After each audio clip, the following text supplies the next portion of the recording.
Hi friends, welcome to PHP Telugu ట్యుటోరియల్కు స్వాగతం. ఈరోజు టాపిక్ వచ్చేసి పిహెచ్పి స్విచ్ స్టేట్మెంట్ అనమాట.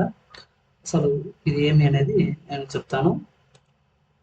ఓకే, స్విచ్ స్టేట్మెంట్ అంటే మామూలుగా అయితే మనకి ఇఫ్ ఎల్స్ ఇఫ్ మీకు చెప్పాను క్లాస్. సో దాని మాదిరినే ఏమంటే అక్కడ కండిషన్ చెక్ చేస్తుంది అక్కడ. సో కండిషన్ చెక్ చేసి మనకి అవుట్పుట్ చూస్తుంది. కానీ స్విచ్లో అలా ఉండదు, కేసెస్ ఉంటాయి అన్నమాట స్విచ్లో. బట్ ఎక్స్ప్రెషన్ ఒకటే ఉంటుంది, బట్ కండిషన్స్ ఉంటాయి. ఇప్పుడు మనం ఏదైనా ఇచ్చాము అనుకోండి, ఇప్పుడు సపోజ్ స్విచ్ ఒక కండిషన్ ఇచ్చాము. కేస్ 1లో ఇది కానీ స్టేట్మెంట్ ట్రూ అయింది అనుకో, కేస్ 1 అనేది ట్రూ అవుతుంది. ఒకవేళ కేస్ 1 కాలేదు అంటే ట్రూ కాలేదు అంటే కేస్ 2 పోతుంది. కేస్ 2 కూడా కాలేదు అంటే కేస్ 3 పోతుంది. అట్లా మనం ఎన్ని కేసులు అయినా ఇవ్వచ్చు, 100 కేసు అయినా ఇవ్వచ్చు. ఓకేనా? అలా అలా మన కేసెస్ని ప్రింట్ చేసుకోవచ్చు. లేదు ఆ కేసెస్ అన్నీ అయిపోయినాయి, డిఫాల్ట్ మెసేజ్ ఏం కావాలి అంటే డిఫాల్ట్ స్టేట్మెంట్ అనేది ఇవన్నీ రాంగ్ అయినాయి అనుకున్నాం, ఇవన్నీ ఒకవేళ ఫాల్స్ అయినాయి అంటే ఈ స్టేట్మెంట్ ప్రింట్ చేస్తుంది. ఓకేనా? అర్థమైంది అనుకుంటాను. ఇది స్విచ్ స్టేట్మెంట్ అనమాట. ఇప్పుడు ఈ స్విచ్ స్టేట్మెంట్కి ఇంకొక సింటాక్స్ ఉంది. ఇక్కడ చూడండి, కోలన్, ఇక్కడ సెమీకోలన్ ఇచ్చాం. ఎండ్ స్విచ్ అని సెమీకోలన్. ఇది ఎక్కువ యూజ్ చేయరు, బట్ ఇది కూడా ఒక సింటాక్స్ అనమాట. ఓకేనా? ఇట్లా మనకి ఇలా ఉంటుంది అనమాట. ఇక్కడ వచ్చేసి కోలన్, ఇక్కడ వచ్చేసి సెమీకోలన్. మీకు చిన్న ఎగ్జాంపుల్ చెప్తాను, వినండి. ఓకేనా? ఇప్పుడు మనకి 7 కేసెస్ ఉన్నాయి. సో 7 కేసెస్ అంటే ఫస్ట్ అంటే ఏం రావాలి, మండే రావాలి. సెకండ్ రాస్తే ట్యూస్డే రావాలి. థర్డ్ అయితే వెనస్డే రావాలి. ఫోర్త్ అయితే థర్స్డే రావాలి. ఫిఫ్త్ అయితే ఫ్రైడే రావాలి. సిక్స్త్ అయితే సాటర్డే రావాలి. ఇలా మనకి ప్రోగ్రామ్లో ఎలా రాయాలో మనం నేర్పిస్తాం. ఓకేనా? సో ప్రోగ్రామ్ అయితే వెళ్ళిపోదామా? ఓకే. సో ప్రోగ్రామ్ మనం చేసే ముందు మనకి హెచ్డి డాక్స్ అనే ఒక ఫైల్ ఉంటుంది. ఆ హెచ్డి డాక్స్ అనే ఫైల్లో ఇక్కడ సో షిఫ్ట్ పట్టుకొని రైట్ పట్టుకొని ఓపెన్ విత్ కోడ్ అని కొట్టాలి. సో డైరెక్ట్గా విజువల్ కోడ్ ఓపెన్ అవుతుంది. ఓకేనా? ఓకే, ఇప్పుడు మనం చెప్పుకునే టాపిక్ ఏది, స్విచ్ కదా. సో ఇక్కడ వచ్చేసి నేను స్విచ్ అని ఇస్తాను. స్విచ్ డాట్ పిహెచ్పి, అంతే కదా, స్విచ్ డాట్ పిహెచ్పి. ఓకే, ఇప్పుడు మనం ఇది లైవ్లో చూడాలంటే ఏం చేయాలి, క్రోమ్లోకి వెళ్ళి ఇక్కడ లోకల్ హోస్ట్ అని గుర్తిస్తే ఇక్కడ మనకి ఇక్కడ వచ్చింది స్విచ్ డాట్ పిహెచ్పి. దీని మీద క్లిక్ చేయాలి. ఓకేనా? సో పక్కన పెట్టేస్తాను, మీకు ఐడియా వస్తుంది. ఓకే,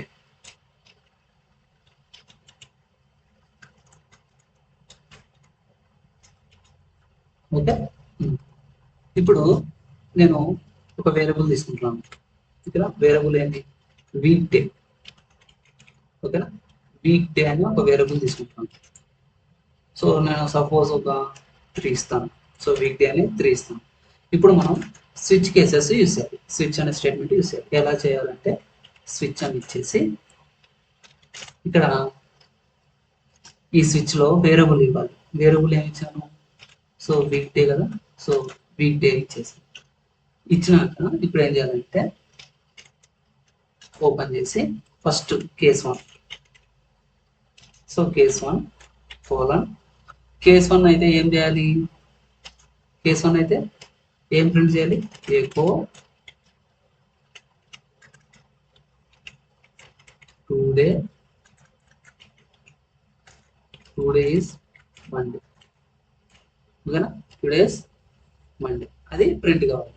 ఏది, కేస్ 1 అయితే. ఓకే, నెక్స్ట్ ఇక్కడ నేను బ్రేక్ ఎందుకు యూస్ చేస్తున్నా అంటే అక్కడికి బ్రేక్ కావాలి, అక్కడికి బ్రేక్ అనమాట. సో తర్వాత కేస్ 2 సో కేస్ 2లో వస్తే ఏం చేయాలి, ఎకో. సో నేను ప్రతిసారి ఇలా చేయకుండా నేను ఏం చేస్తున్నా అంటే మీకు సింపుల్గా దీన్నే కాపీ చేసుకుంటున్నాను. సో నేను ఏం చేస్తున్నా అంటే కంట్రోల్ మొత్తాన్ని సెలెక్ట్ చేసి కంట్రోల్ డి. సో 1 2 3 4 5 6 7. ఓకేనా? సో ఇక్కడ 2 మండే అయిపోయింది. ఇక్కడ ఏమైంది ట్యూస్డే, ఓకేనా. తర్వాత ఇక్కడ 3, ఇక్కడ వెనస్డే, తర్వాత ఇక్కడ 4, ఇక్కడ వచ్చేసి థర్స్డే, ఇక్కడ వచ్చేసి 5, ఇక్కడ వచ్చేసి ఫ్రైడే, ఓకేనా. ఇక్కడ వచ్చేసి 6, ఇక్కడ వచ్చేసి సాటర్డే, ఇక్కడ 7, ఇక్కడ వచ్చేసి సండే, ఓకేనా. ఇది ప్రింట్ కావాలి. ఇప్పుడు డిఫాల్ట్ ఒకటి ప్రింట్ కావాలి కదా. సో డిఫాల్ట్ అంటే ఇప్పుడు ఆ పైన కేసెస్లో ఏమి మనం ఎంటర్ చేయకపోతే, ఇప్పుడు సపోజ్ ఇక్కడ మనం ఏమి ఎంటర్ చేయకపోతే, ఇప్పుడు మనం ఇక్కడ ఏమి ఎంటర్ చేయాలి అనుకున్నాం. సో అప్పుడు డిఫాల్ట్ ఏం రావాలి, డిఫాల్ట్. సో డిఫాల్ట్ వచ్చేసి default echo enter the valid week date, ఓకేనా. సో ఇక్కడ కూడా మనం బ్రేక్ ఇవ్వచ్చు. సో బ్రేక్ అయిపోయింది. ఇప్పుడు నేను దీన్ని సేవ్ చేస్తున్నాను. సో సేవ్ చేశాను. ఇక్కడ నేను ఏం ఇస్తాను అంటే ఒక 4 ఇస్తాను. ఇక్కడ సేవ్ చేస్తున్నాను. సేవ్ చేసి టుడే ఇస్ థర్స్డే. ఎందుకు? సో 4 వచ్చింది కాబట్టి థర్స్డే. అదే నేను ఒక 5 ఇచ్చాను అనుకోండి, 5 ఇస్తే ఏమొస్తుంది, ఫ్రైడే వస్తుంది. అంటే Monday, Tuesday, Wednesday, Thursday, Friday, Saturday, Sunday, ఓకేనా. ఇప్పుడు డిఫాల్ట్గా నేను ఏమి ఇవ్వలేదు. సపోజ్ ఏమి ఇవ్వలేదు అంటే ఏమొస్తుంది, సో సింటాక్స్ ఎర్రర్ వచ్చింది. ఎందుకు? ఇక్కడ మనం ఏమి ఇవ్వలేదు. ఇప్పుడు మనము ఒక 12 ఇస్తాం. సో డే 12 ఇస్తాను. అసలు డే 12 లేదు ఇక్కడ, బట్ 7 వరకు ఉంది కదా, ఇక్కడ డే 12 ఇచ్చాను. డే 12 ఇస్తే ఏమొచ్చింది, enter the valid week day, అంతే కదా. 1 వరకు 7 వరకు ఓకే, బట్ అంతకంటే ఎక్కువ ఇస్తే రాదు. సో అదేనమాట. నెక్స్ట్ ఇప్పుడు నేను బ్రేక్ అనేది తీసేస్తాను. సో బ్రేక్ స్టేట్మెంట్ తీసేస్తాను. ఇప్పుడు సపోజ్ మీకు ఇప్పుడు నేను ఒకటి చెప్తాను ఏంటంటే, ఇక్కడ స్విచ్ అనే స్టేట్మెంట్ తీసుకున్నాను కదా, ఈ వీక్ డే అనేది ఇప్పుడు వీక్ అనేది ఏమి మేము ఫస్ట్ తీసుకుంటాము. తీసుకుని ఏమొచ్చింది, మండే వచ్చింది.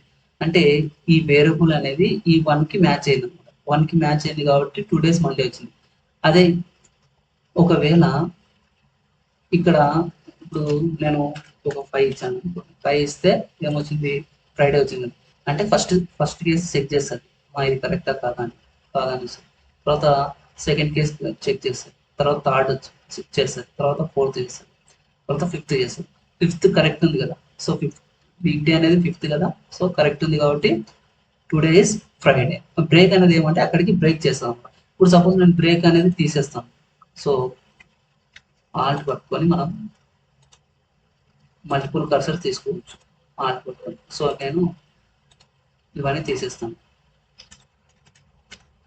తీసేసి ఇప్పుడు బ్రేక్ చూసేస్తాను.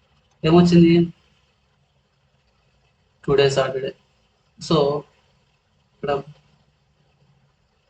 ఇక్కడ చూడండి, ఇప్పుడు 1 ఇచ్చాను. 1 ఇచ్చాక చూడండి. So 2 days Monday, 2 days. So ప్రతిదీ మనకి సారీ ఇక్కడ బ్రేక్. సో బ్రేక్ ఉండడం వల్ల అక్కడికి బ్రేక్ అయిపోతున్నాము. సో బ్రేక్ తీసేస్తే మొత్తం వచ్చేస్తుంది. అంటే బ్రేక్ అంటే ప్రతిదీ మనకి,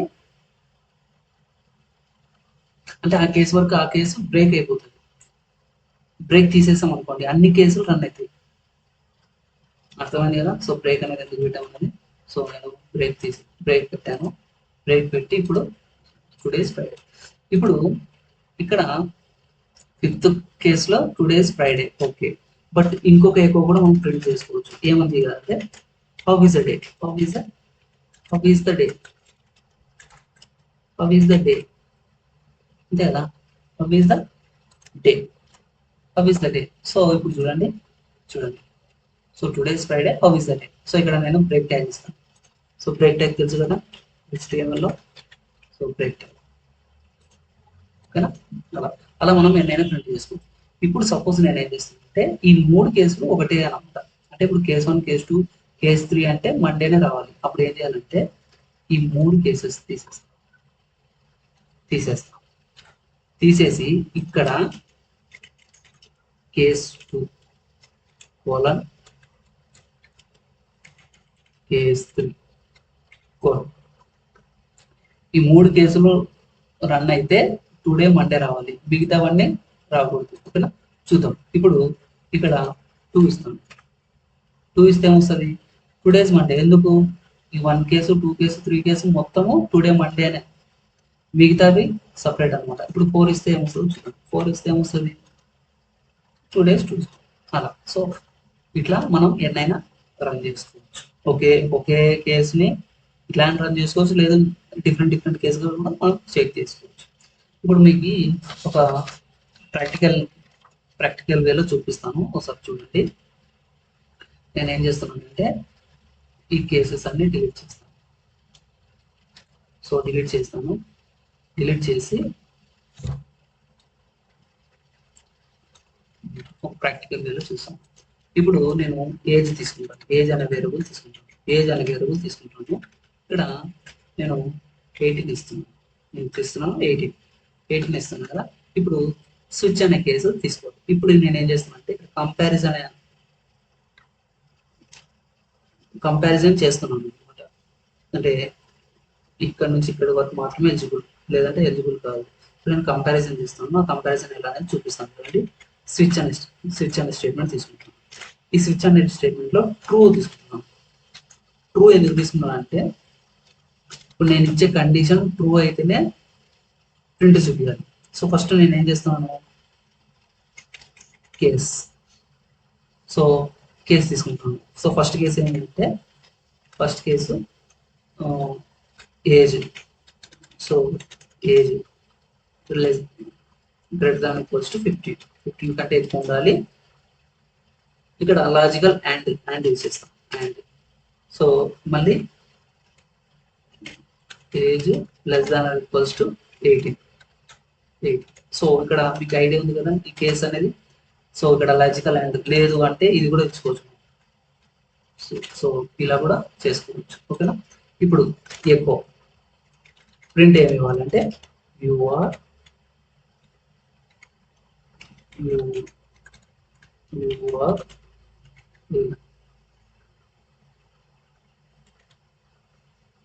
ఎలిజిబుల్ అని ఇవ్వాలి. ఓకేనా, అది ప్రింట్ అనమాట. ప్రింట్ ఇవ్వాలి. Next case. సో కేస్ 2 ఏమంటే సేమ్ ఇదే. సో దీన్నే మనం కాపీ చేసుకుంటాం. కాపీ చేసుకొని ఇక్కడ పేస్ట్ చేస్తున్నాం. కానీ ఇక్కడ ఏమంటే ఇక్కడ 21 నుంచి 30 లోపు ఉన్న వాళ్ళు నాట్ ఎలిజిబుల్ అని ఇవ్వాలి. ఏమి ఇవ్వాలి? ఎకో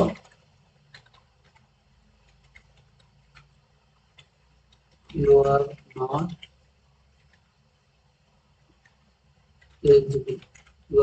ఎలిజిబుల్ అని ఇవ్వాలి. తర్వాత నెక్స్ట్ డిఫాల్ట్ కేసు అని ఒకటి ఉంటుంది కదా. సారీ, ఇక్కడ మీరు ఏం చేయాలంటే బ్రేక్ ఇవ్వాలి. సో బ్రేక్ ఇవ్వకుంటే తీసుకోవచ్చు. ఓకేనా, బ్రేక్ ఇవ్వాలి కదా, అక్కడికి బ్రేక్ చేయాలి కదా. కండిషన్ బ్రేక్ చేయకుంటే అది ప్రింట్ అవుతూ ఉంటుంది. ఓకేనా. సో ఇప్పుడు డిఫాల్ట్ ఏముంది? సో డిఫాల్ట్ వచ్చేసి నేను ఏమిస్తున్నా అంటే please enter the valid age. అది ఎక్కువ అంటే ప్రింటే కదా. సో ఇప్పుడు ఎంటర్ ది వ్యాలిడ్ ఏజ్, అది ప్రింట్. చూద్దాం ఇప్పుడు ఇది కరెక్ట్ లేదు. ఇప్పుడు అర్థమైంది కదా. ఇప్పుడు ఏజ్ అనేది ఇచ్చాను. ఇప్పుడు ట్రూ అంటే ఈ కండిషన్ ట్రూ అయితే ప్రింట్ కావాలి, ఇది లేదు అంటే ప్రింట్ కావాలి. సో ఇప్పుడు చూద్దాం. ఇప్పుడు 18 ఇచ్చాను. ఈ 18 అనేది ఈ కండిషన్ చెక్ చేస్తుంది ఫస్ట్. ఓకే, ఈ కేసు అనేది చెక్ చేసింది అనుకుందాం. చెక్ చేసింది అంటే ఇది ట్రూ అయితే ఇది ప్రింట్ కావాలి, యువర్ ఎలిజిబుల్ ప్రింట్ కావాలి. లేదు అంటే ఇది ప్రింట్ కావాలి. ఓకేనా, చూద్దాం. ఇప్పుడు 18 ఇచ్చాను కదా, చూద్దాం. సో యువర్ ఎలిజిబుల్ ఎందుకు? 18 అంటే 15కి 18 మధ్యలో ఉంది కాబట్టి యువర్ ఎలిజిబుల్. అదే ఇక్కడ నేను 25 ఇస్తాను. 25 ఇస్తే ఏమొస్తుంది, యు ఆర్ నాట్ ఎలిజిబుల్, అంటే యు ఆర్ నాట్ ఎలిజిబుల్ అనమాట. ఇప్పుడు నేను ఒక 125 ఇస్తాను. 125 ఇస్తే ఏముంటుంది, ఎంటర్ ద వ్యాలిడ్ ఏజ్ అని వస్తుంది, అంటే మనం కరెక్ట్గా ఎంటర్ చేయని వస్తుంది. ఓకేనా friends? Thank you friends, thank you watching this video. Please subscribe.